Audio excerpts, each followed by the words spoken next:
Welcome, I'm Ramin and this is Anna, and together we built a camper van for us to travel in with our dogs. Join us on the maiden trip of our Campervan Nord with a drive around the Baltic Sea. We finished our last video with scenes of our dogs at the top of one of the most epic landscapes in Finland, Koli. So it felt fitting to film the intro for this video here again at Koli, this time in the winter and snowboarding alone, but still. There won't be any epic landscapes in this video. We were boring and filmed only with our GoPro, mostly through the windshield while driving and all of that.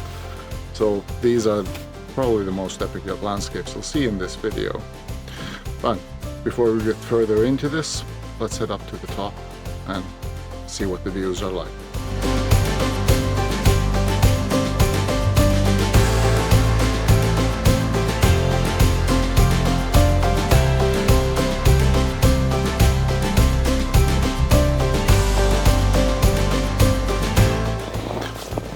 So it looks like the weather cleared up, so instead of finding a spot along the slopes, I'll take you up to the viewpoint, see what the view is like from up there, which means a bit of a walk up. Some good exercise in falling snow. Well now, that didn't go exactly as planned. It was a bit too windy apparently and none of the audio seems to work, so we'll have to go with a boring voiceover for this part. What I was talking about was how we initially designed Nord to be used in vacation trips and long weekend trips, especially long weekend trips to various dog events, etc. But we didn't plan to do van life. It was definitely meant to be an RV, meaning a recreational vehicle. But even then, a traditional factory-built RV didn't interest us because of the style, and they really don't have the floor space for the dogs. If you're interested on what the design looked like after we completed the design phase and what our build process looked like, look back at the older videos of this series. We did plan for us to have a space to do the odd work day in the van. And of course we knew that we would be using our computers and working on various projects while on the road, so we did think about where we can work. There's even space for me to use the bed as a standing desk if I want to. So that was the plan we had when we started building. And well, this trip around the Baltic Sea was very much like that. We both had vacation time and we decided to make a long road trip. Okay, that's enough of an introduction to this video. Now let's get back to our maiden trip around the Baltic Sea.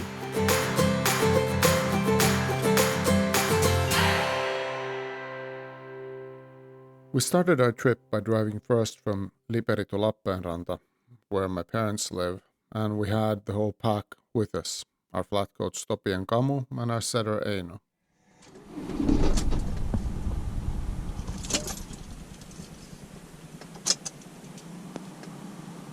Eli toi pois.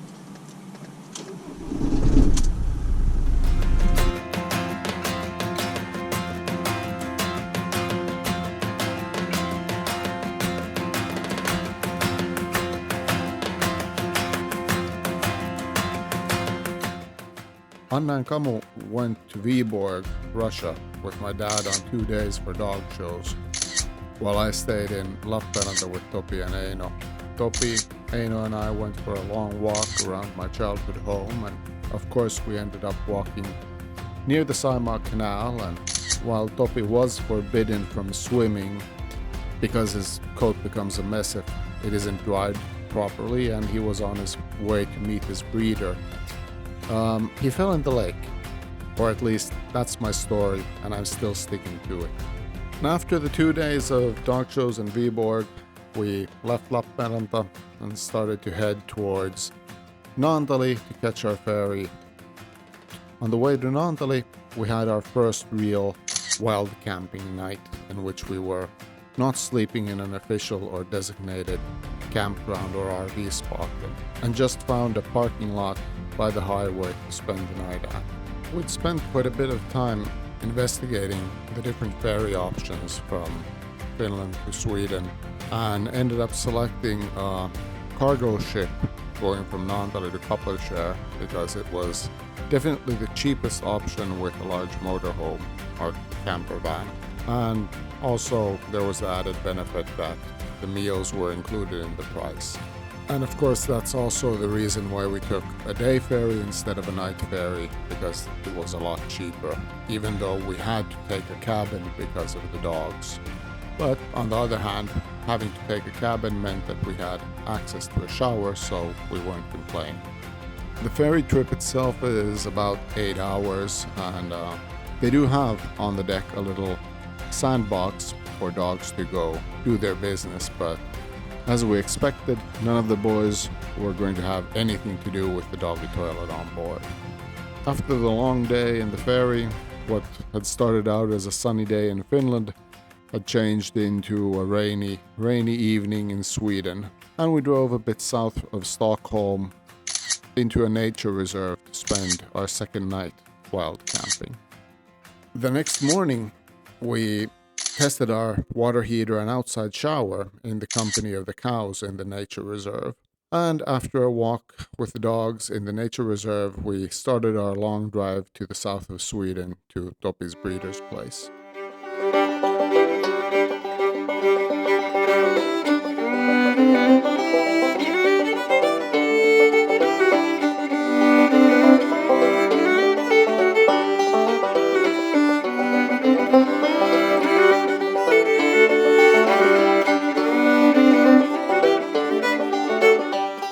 We then spent 2 great evenings with our friends talking about dogs, life and everything, and a day exploring the area around Halmstad.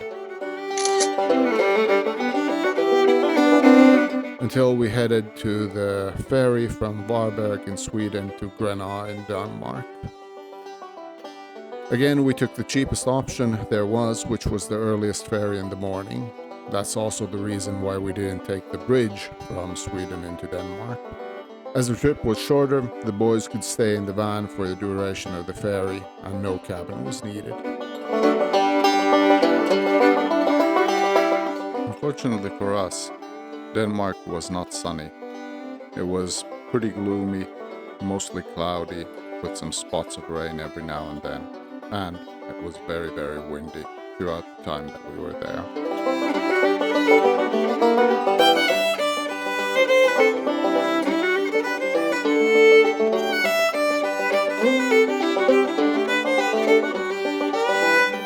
After the ferry ride, we stopped by a beach for lunch and walked the dogs along the beach and enjoyed just being by the sea.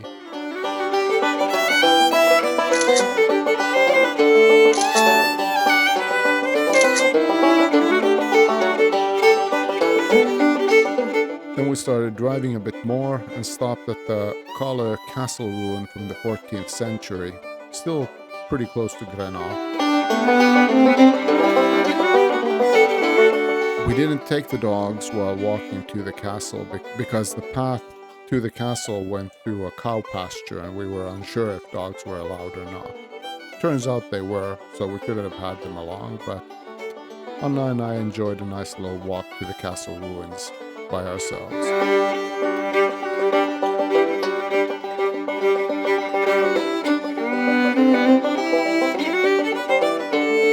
And then we just continued our drive further south to sleep for the night.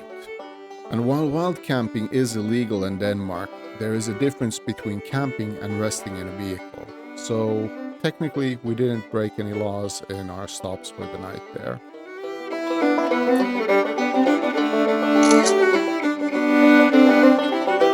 The next day, we once again woke up to a rainy September morning. And this is where you can clearly see and understand that we were very new to van life at the time, because we definitely thought that showers every day are a necessity. We didn't feel like setting up our outside shower. We hadn't really thought of a way how we could shower in the van, So did some quick Googling, and there was a hostel nearby to where we'd slept the night, which said that they would give us a chance to shower for very cheap. Then when we got there, we found out that this hostel was basically at a golf course, so we got to go into this pretty posh golf course to go take a shower. Our whole road trip around the Baltics was planned with a typical vacation road trip mindset, so we had fairly long daily drives planned and a fairly tight schedule for each day after all, and we were kind of surprised by how much time everything in the van takes and how much slower hitting the road every morning was compared to a typical road trip and all of that. So we just ended up spending one night in Denmark before moving on to Germany. After a rainy morning, it finally started to clear up, and we managed to spend a couple of hours trying to find a place that would sell us a German environmental badge for our van, just in case we would end up driving in a place where it was required. We spent quite a bit of time going from place to place in this one town trying to get it, and in the ended up in the German MOT agency where we were supposed to be able to get it, but even after looking at our car papers and all of that, the guy there said that he doesn't understand how he could give it based on these papers, so he didn't give it to us. So we wasted an hour or more driving around the town trying to get this. Luckily, we didn't end up driving in any area where it would have been required, but it was a waste of time.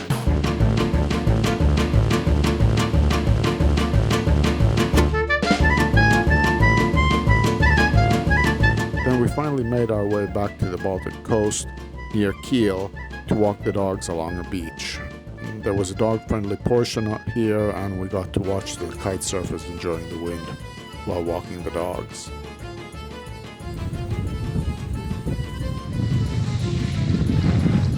We'd spawned at the beach because there was a U-boat museum nearby, and we wanted to go see what an actual U-boat is like. I have to tell you, as someone who's 185 centimeters tall, those things are really small.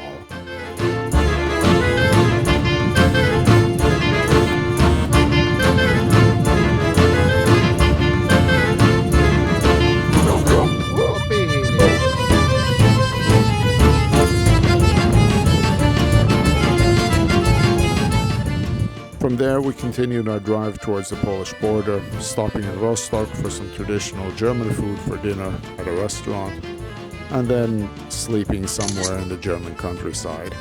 Then, the next morning, we continued our drive towards the Polish border. One of our goals for the trip was to enjoy being on the road and avoid big roads, and especially the German autobahns, as much as possible. That meant we ended up driving through a lot of villages and towns in various European countries. And since the speed limit in these European towns and villages drops a lot, and there are very many of them, it meant that we ended up spending a lot of time driving on small roads. Sure, the sights were much better than on a big fast road, but it took us ages to get anywhere. And that meant that the timetable we'd set for the whole trip was unfortunately pretty unrealistic, and even in Germany we ended up driving along autobahns just to catch up a bit of what our planned schedule was. Well, you can mark this into one of these lessons learned on van life, that driving is also a lot slower in a van than in a normal small car, and just like anything else with van life, it just takes longer. Another lesson learned.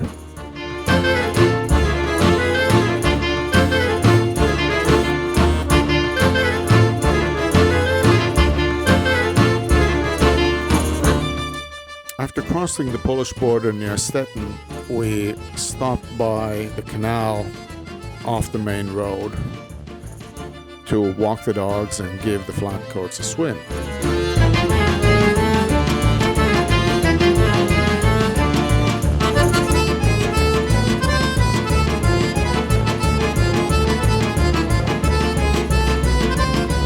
It was a nice little spot. We had a nice walk with the dogs and then headed to the ferry to cross the canal.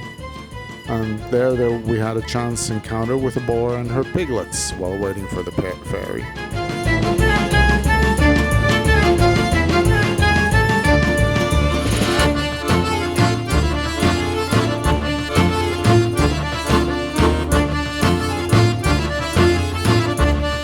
And once we crossed the canal, we then started to head towards Globseg, or however you pronounce the place's name.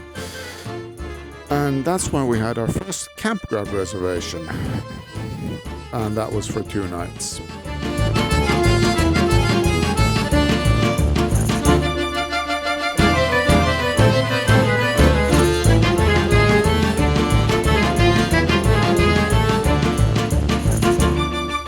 And in case you're wondering why Gamu is wearing a coat in these clips, that's to help dry his fur to some semblance of order, since he would be going to dog shows, 2 dog shows in fact, in Kolabrz, to start his journey towards the Polish Championship. Gamu is a Polish import to Finland, and we thought that it would be quite nice that in addition to him getting his Finnish championship, he would also get his Polish championship. So we needed to take him to shows in Poland.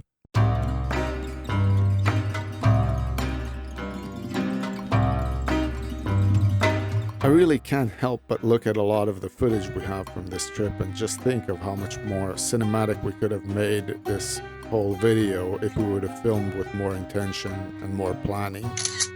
But also it would have required more time available to film and not just drive.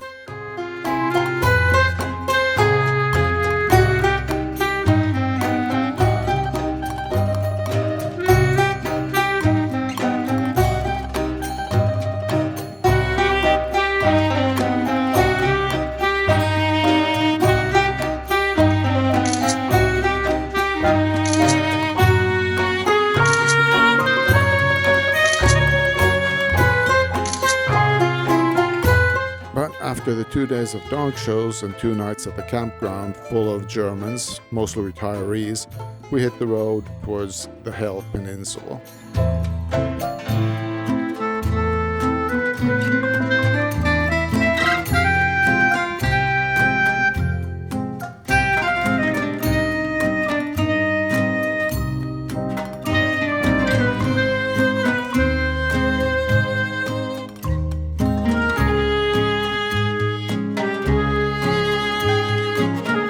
There we had a nice walk at the tip of the peninsula, exploring some of the World War I and World War II bunker remains and just enjoying the windy seaside.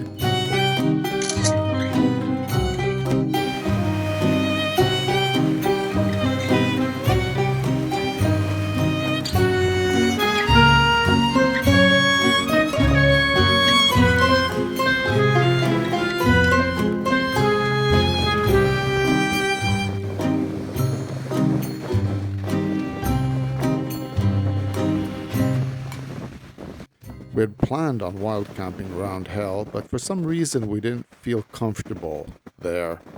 So we just drove further back into the mainland and into the darkening evening until we found a spot to park for the night which felt better. This was one of the things we'd promised each other before even starting out on this trip, that whenever we'd feel even a bit uncomfortable for any reason in a spot, we'd switch spots and no explanations would be needed to the other on why it felt uncomfortable.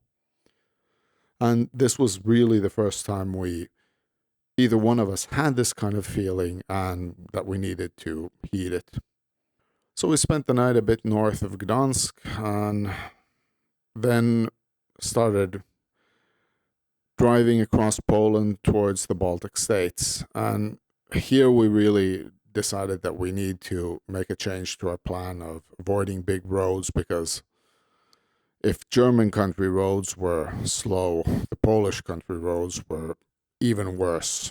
Very slow, villages after villages after villages, and the roads weren't all that good either. We had some issues with various parts of our van flying open in all of the bumps and whatever on the Polish roads. And I think we managed to lose the bearings on 2 of our drawers and all of that. So we had quite a bit of fixing to do also when we got back home. And on the way through Poland, we stopped by a nice lake in Ilk, where the boys and I went for a swim and Anna used our outdoor shower. And yes, we were still pretty much sticking to the idea of a shower a day is needed. We made it into Lithuania pretty late in the evening, got into Kaunas, went for dinner, a really good dinner in a traditional Lithuanian restaurant. And then we tested the van's stealth camping capability by spending the night in the absolute center of Kaunas. And I don't think anyone was the wiser. We had people returning home from bars going to pee in the bushes right next to our van. After our night in Kaunas, we hit the road again and started to head towards Lithuania's probably most famous and at least most Instagram location, Cross Hill.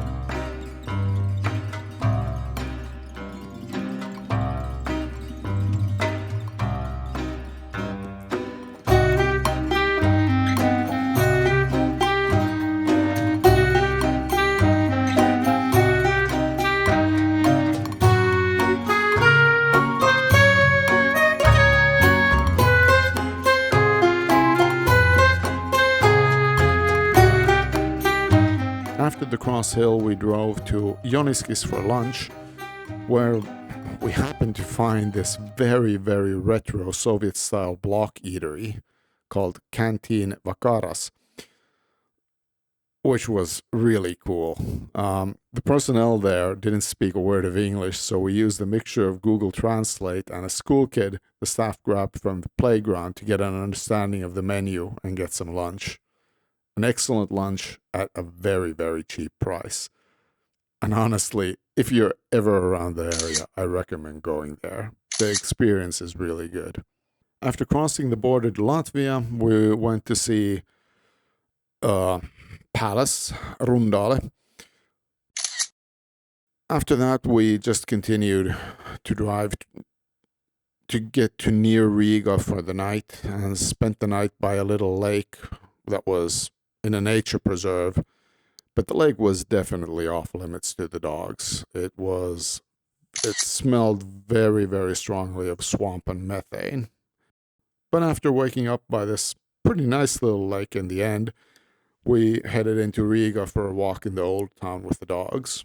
And if you've ever walked around a touristic Central European old town with 3 large dogs, you suddenly notice all of the tourists paying a lot more attention to you and the dogs than they are to the sights around them. Apparently, 3 big dogs in the center of an old town anywhere in Central Europe isn't exactly an everyday sight.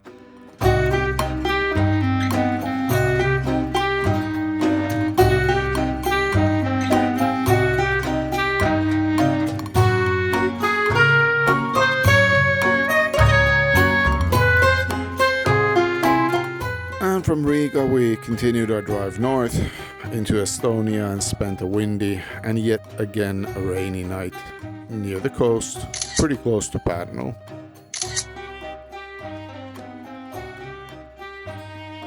The next day we drove along the Estonian coast, stopping for a shower near an abandoned quarry and a Soviet-era prison before heading into Tallinn for a walk around the old town.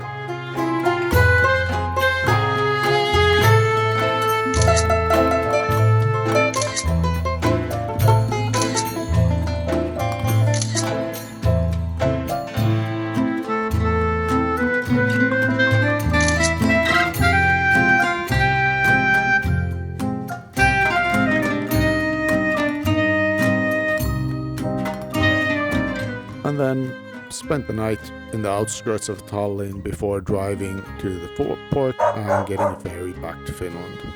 So that was ferry number 3 of the trip.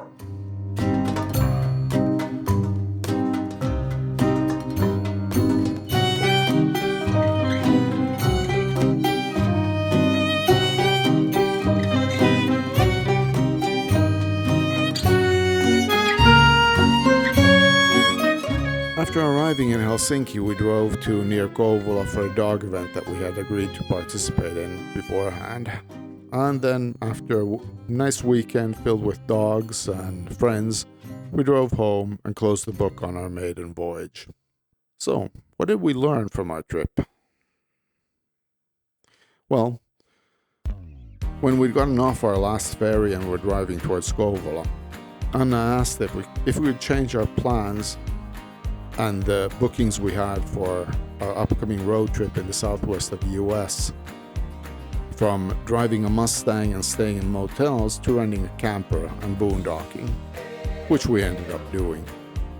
Another lesson that we definitely learned, that I've already mentioned a few times, everything in the van just takes longer than a tow.